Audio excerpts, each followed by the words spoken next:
Շնորհակալություն պարոն Ավինյան, զեկույցի համար շատ հետաքրքիր էր, շատ մեծ ուշադրությամբ լսեցի, իրականում հարցերը շատ են, բայց կփորձեմ երկու բաժնով, խոսելով Երևանի մասին, ես չեմ կարող առանձին ուշադրություն դարձնել հենց Դավթաշենին,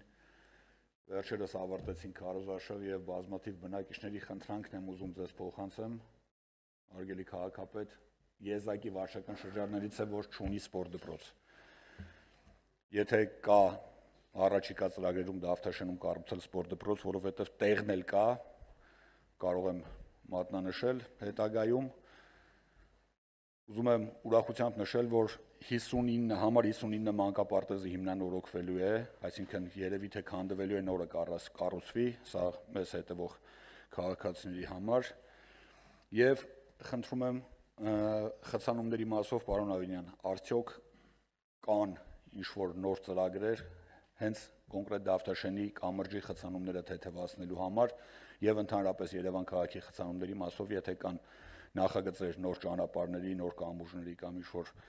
նոր պրոյեկտներ, խնդրում եմ դա էլ նշեք եւ վերջի հարցս խոսեցիք կանաչ տարածքներից, շատ գովելի էր, որ ավելանում են կանաչ տարածքները, վերջապես որոշվեց, թե Դալմայի այգիները ինչ ճակատագիր պետք է ունենան եւ ինչ պետք է այնտեղ կառուցվի։ Շնորհակալություն։ Շնորհակալություն, երևի հերթով գնամ, պարոն Թումասյան։ Մեր առաջնահերթությունը Դավթաշեն վարչական շրջանում սեփական տների սեկտորում մանկապարտեզի կառուցումն է եւ այնտեղ ունենք դպրոցի մի մասնաշենք, որը չի օգտագործվում եւ այդ մասնաշենքը ամենայն հավանականությամբ հենց այդ մասնաշենքը դառնալու է մանկապարտեզ, հիմնանորոգվելու է եւ դառնալու է մանկապարտեզ, ինչ վերաբերում է սպորտ դպրոցին, այո, քննարկումներ ունենք, բայց այս բանին վերջնական պատասխան չեմ կարող ասել, քանի որ այդ քննարկումները չեն ամփոփել։ Խցանումների վերաբերյալ Երևանի քաղաքապետարանը ստեղծել է հատուկ հիմնարկ երթևեկության կառավարման կենտրոնը Երևանի, որին տրվել է համապատասխան մասնագիտական այսպես ասած կազմ եւ ինքը հենց նպատակաուղղված է եղել թվային լուծումների ներդրման եւ վերլուծության համար եւ շատ ուրախ եմ, որ այս հիմնարկը արդեն իսկ սկսել է կոնկրետ արդյունքներ տալ եւ Երևան քաղաքում այս պայդրությամբ իրականացնում է մրցութային փուլում է գտնվում, իրականացնում է պիլոտային ծրագիր, որով որ չափումները իրականացնելու Երևան քաղաքի մուտքերում ավտոմեքենաների հոսքի եւ այս բոլոր հաշվարկների հիման վրա մեզ այս տարվա ընթացքում տալու է փոփոխությունների ծրագիր, թե ինչ պետք է տեղի ունենա։ Նախ եկեք հասկանանք ինչու է առհասարակ Երևանում քաղաքում խցանումներ։ Առաջին եւ հիմնական պատճառը տնտեսական աճն է եւ այս տնտեսական աճը բերել է մարդատար ավտոմեքենաների քանակի, ահռելի ավտոմեքենաների քանակի աճի։ Եվ իրականում մենք որքան էլ Երևան քաղաքում ավելացնենք հանրային տրանսպորտը, որը մենք տարիների ընթացքում անընդհատ իրականացրել ենք, հանրային տրանսպորտը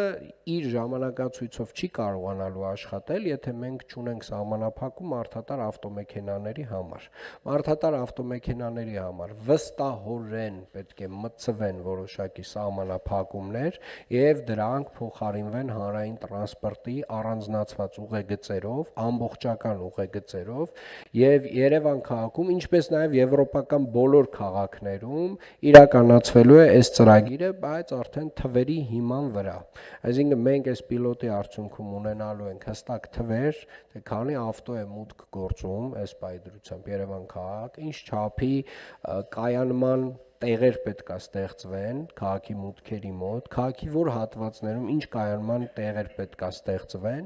եւ ինչ տեսակի սահմանափակումներ են մտնելու մարդատար ավտոմեքենաների համար եւ առանձնացված գծերը ավտոբուսային եւ տրոլեյբուսային, որ հատվածներով են անցնելու։ Սա է լինելու այն փաստահեն արդյունքը, որ մենք ունենալու ենք ԵԵԿԿ-ի աշխատանքի արդյունքում, Երևանի երթևեկության կառավարման կենտրոնի աշխատանքի արդյունքում եւ մենք հուսով ենք, որ նախնական պատկերը ունենալու ենք սեպտեմբեր-հոկտեմբեր ամիսներին, իրականացնելու ենք 2027 թվականին։ Դալմայի այգիների մասով մենք այս պայդրությամբ նախագծման փուլում ենք, իրականացնում ենք 250 հեկտար անտառ պուրակի նախագծման աշխատանքներ եւ այդ հատվածում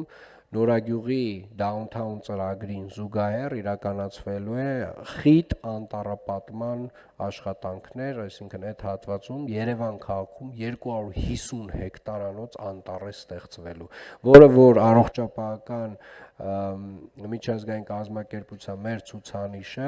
1 քառակուսի